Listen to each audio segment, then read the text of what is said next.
Niners at 9. Brought to you by Stockton Honda. Fresh off of, well, I don't know. I'm assuming he went to New Orleans. Who knows? He's been doing this beat for a long time. He picks and chooses where he goes. The one, the only, the best in the business. Matt Barrows. Good morning, Matt. Morning, Dave. How are you? Is this angle better? It's just you and me? Yeah, I'm a little bit Brobdingnagian bulk.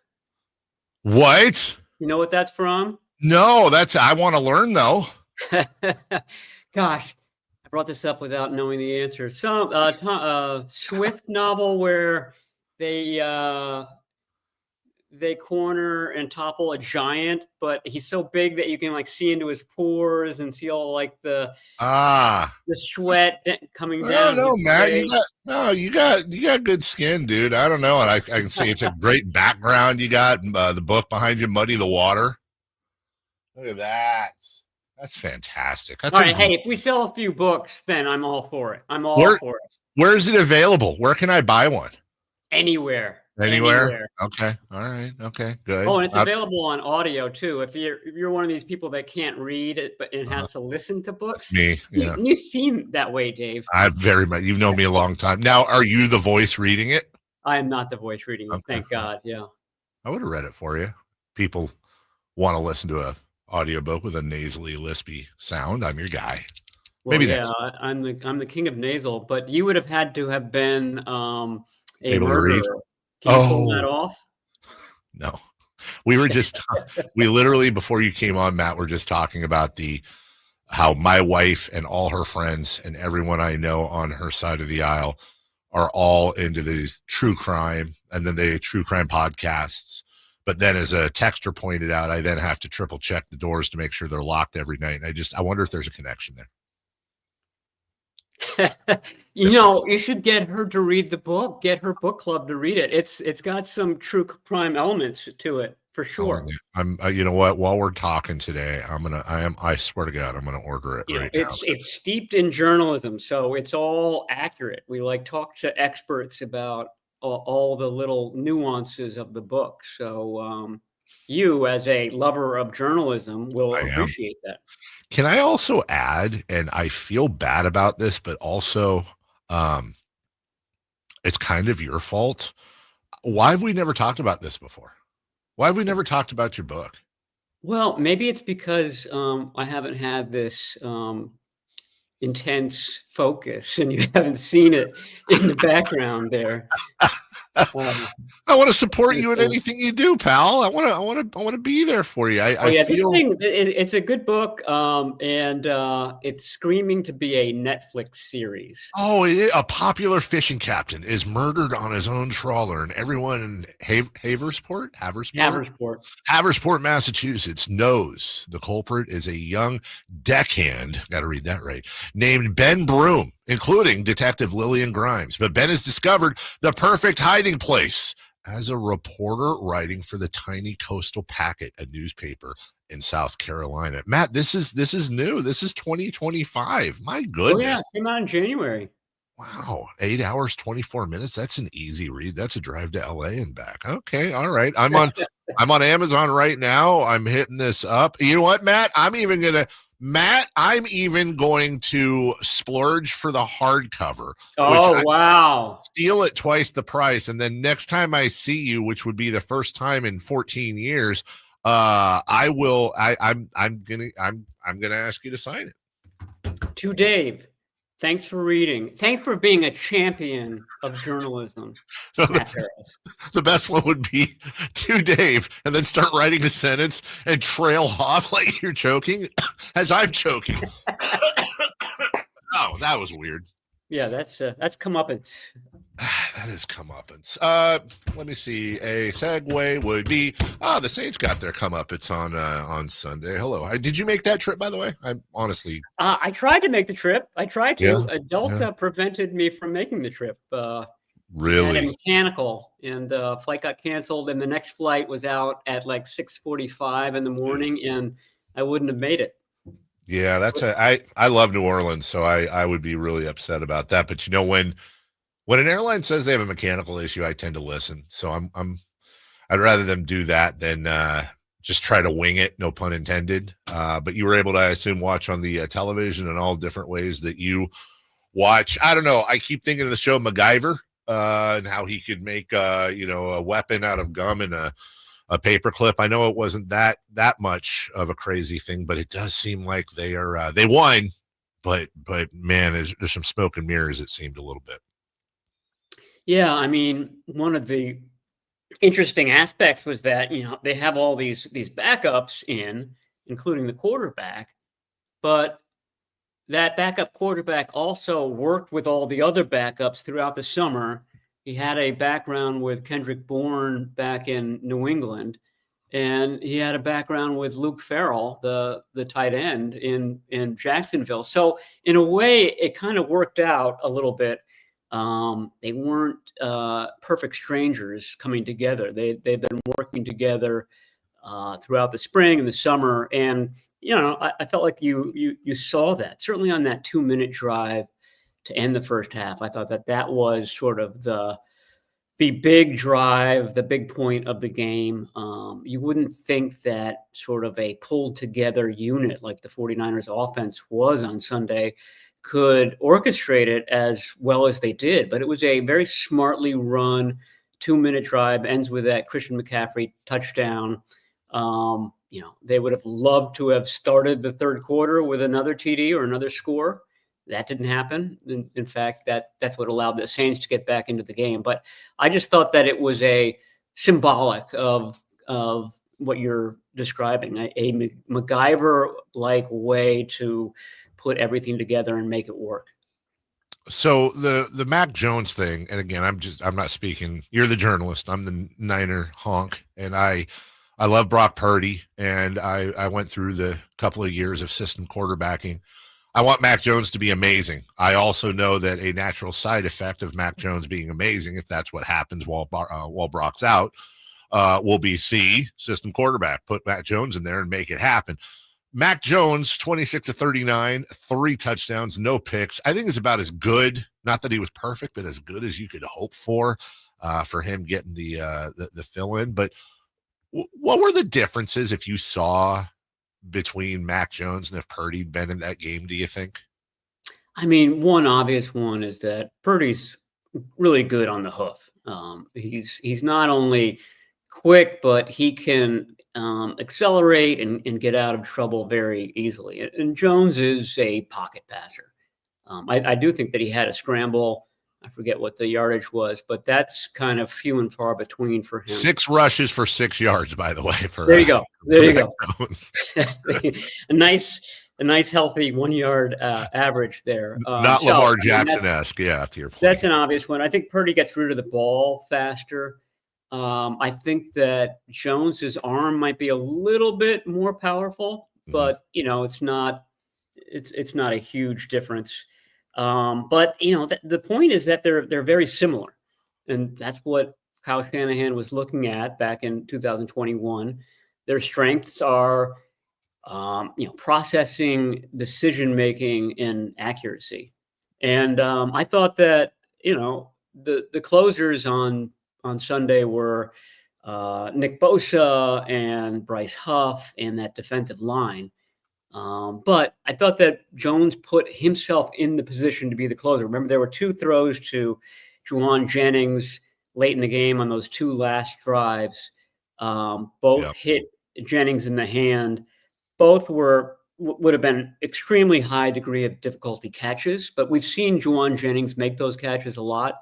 My point is that if either one of those had been complete, that's the end of the game. And we'd be talking up Mac Jones probably even more than we are right now. So coming up, and we'll bounce back and forth here. Coming up this Sunday, in one of only 2 battles versus undefeated teams, the other being the Rams and the Eagles. The 49ers come home to take on the 2-0 Cardinals, 125, right here on Sactown Sports. There are rumors, the mill is milling, that Brock Purdy might, in fact, mix into this Sunday's game. Do you have any insight on that, or we just need to see how, practice and all of that develops throughout the week? Yeah, we don't know. I mean, I would think that the answer is no.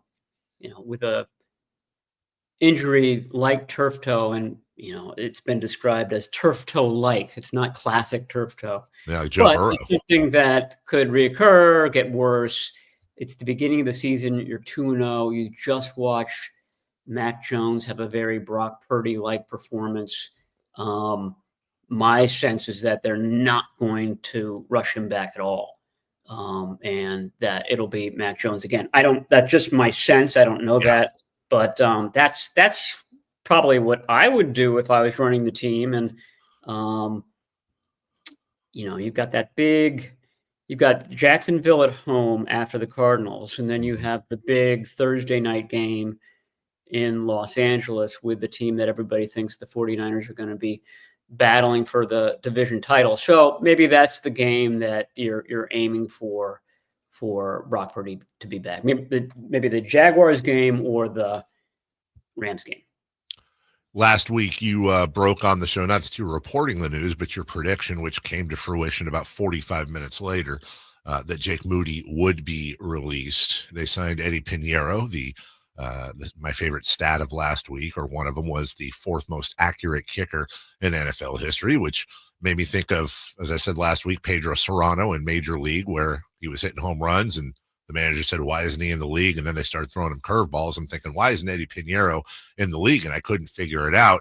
And then I, like the rest of my Niner fan friends, and watching the Saints and Niners on Sunday, and they score, and he misses the extra point. And in my head, I went, oh, that's why. Now, 2 for 2, made all his extra points after that, 46-yard field goal amongst them. How many seasons do you think it will take John Lynch, Kyle Shanahan, and the rest of that sideline to be able to watch their kicker kick differently than we watch, say, The Shining, where we're looking through, our fingers at the screen? Well, I mean, there was a definite, aside from the PAT, the initial PAT attempt, I felt like there was a kind of a calmness in the way that he kicked the ball. It was just a smooth stroke. Mm-hmm. And the ball didn't waver. It wasn't one of those where, it's heading one way and then it's heading the other, and it clanks into the upright. I mean, Jake Moody hit the upright an absurdly high number of times. Like you couldn't, if you were trying to hit the upright, you couldn't hit it that many times.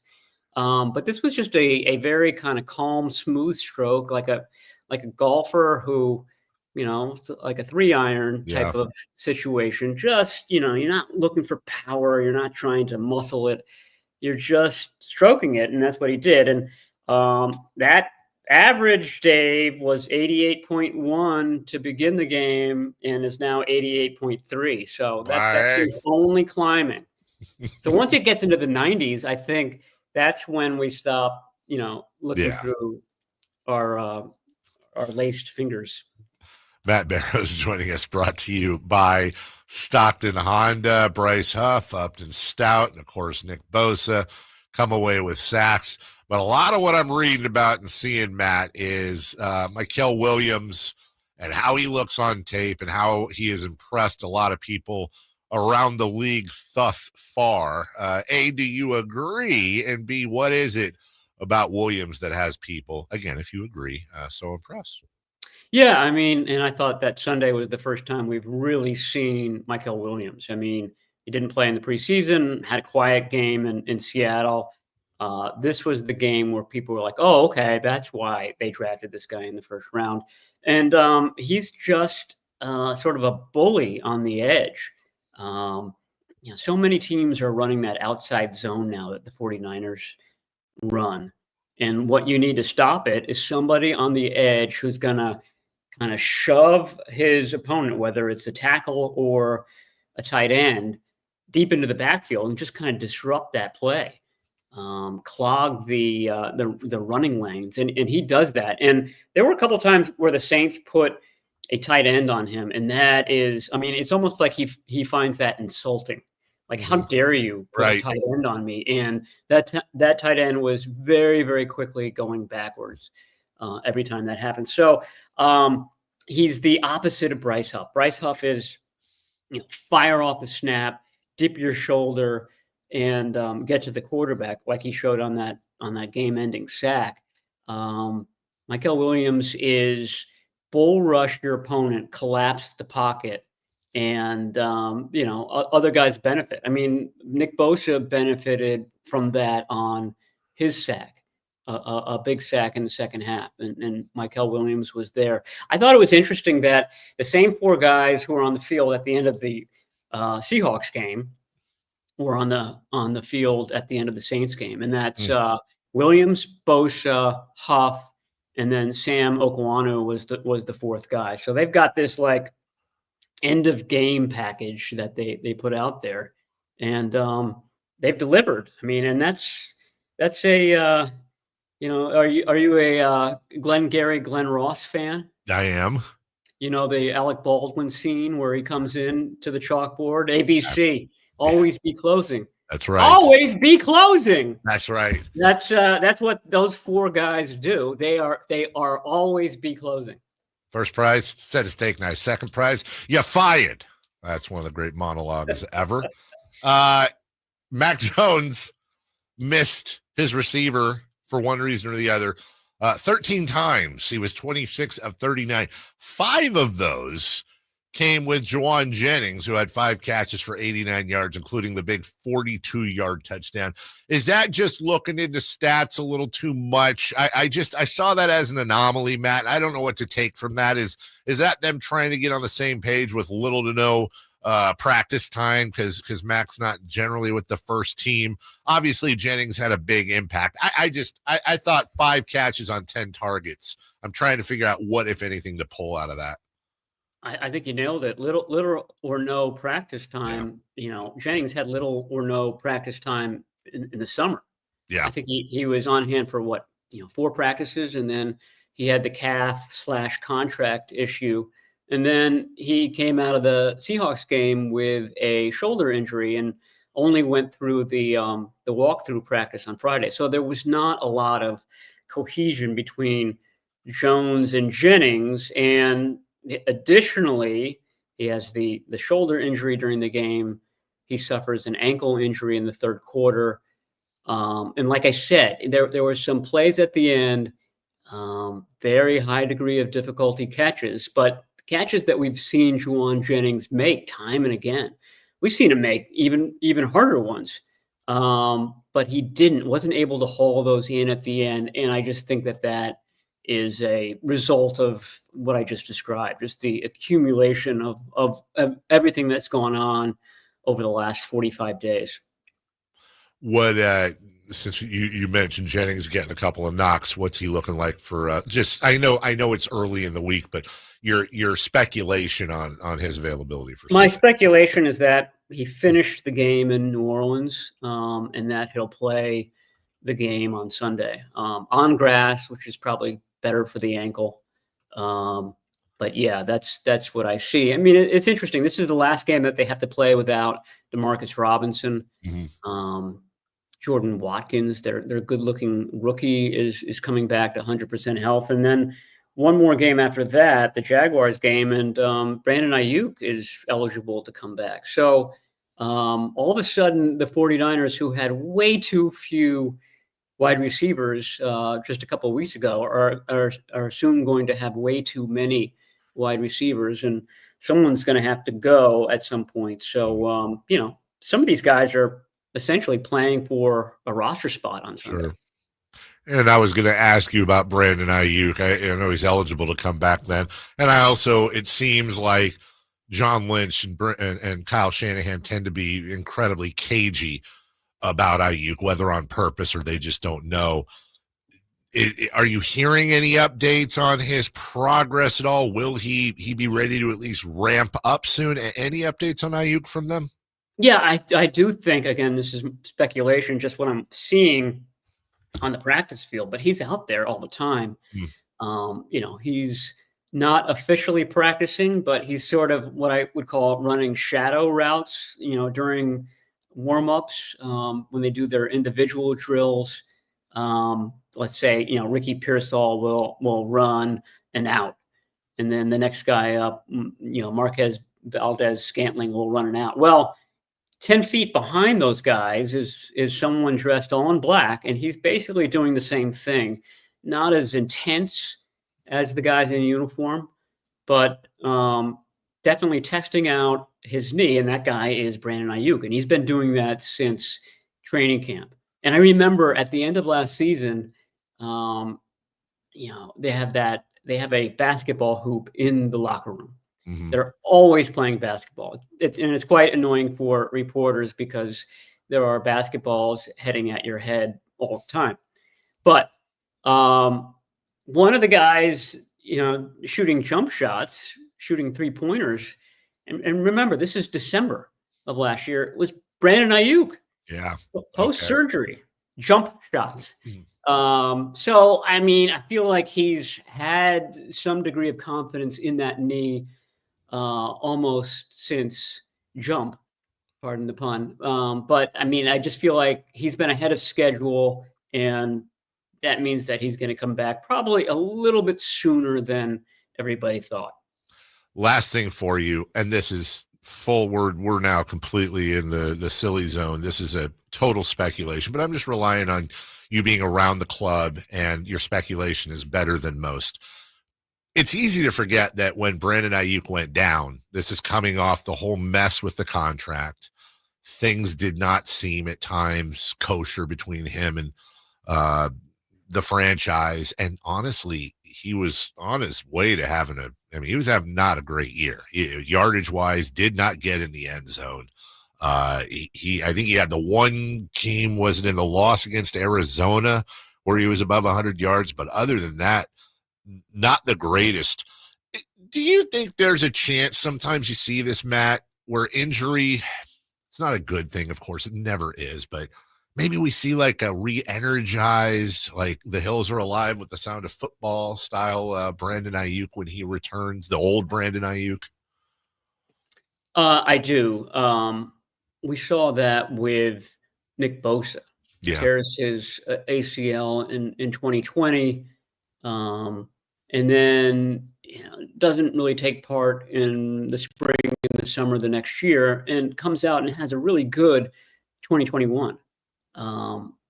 Refocused, everything you just described, and yeah, I think I see that Brandon Aiyuk is a hard guy to figure out. Right. He doesn't. You don't have good conversations with him. He doesn't do good deep interviews. He's always keeping you on the surface, keeping you on the outside. Sure. And I think the 49ers have the same issue with him, to be honest with you. So you sort of have to read body language, and you have to kind of look at what he's done in the past. And I do think that he is really, really intent on seeing this as a challenge and overcoming it. His opponent right now is his knee, and his opponent is overcoming this injury, and he's kind of taking that on as if it's the Dallas Cowboys or the Philadelphia Eagles. So yeah, I do think that that's possible. That ramp up period though is what I'm wondering about. How long does it take somebody to get back to 100%, and it may be not until December or something like that we're seeing a 2023 version of Brandon Aiyuk. That is Matt Barrows, the 2025 version, the author of Muddy the Water, available wherever you can get books, including Amazon.com. Also an audio version of it as well. I'm going to plug it whether you want me to or not. I got the hard copy. I want you to. There's no not there. Also brought to you by Stockton Honda is Matt Barrows. Matt, my hardcover's on the way, buddy. Always going to support you and your wonderful journalism and the fact that you've been so great and loyal to us all these years. Thank you. Have a great rest of your week. We'll talk to you next week. Thank you. I'm eager to hear what Mrs. Dave thinks of the book. That is how we address her too, Mrs. Dave. I appreciate it. Yes, I will get a full review. Well, let's be honest. She's not going to read it and be like, tell Matt it sucked. But I can all but guarantee you, not only is she going to love the book, But she's going to have questions for you as well. Like, well, what happened to this guy? Or why did he show? So you may have to put up with some written questions. No, I look forward to that. Yeah. And if I'm needed to come in for a special book club discussion, there you go. Maybe that happens. Hey, that's points for the husband. There you go. Friends helping friends. Matt, see you next week. Take care, brother. Okay, that's Matt Barrows, author of the soon-to-be New York Times bestseller, Muddy the Water, and also covers your 49ers for The Athletic. We'll take a break.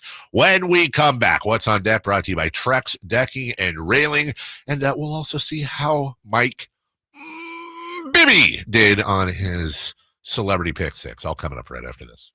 You never know what you might hear when listening to a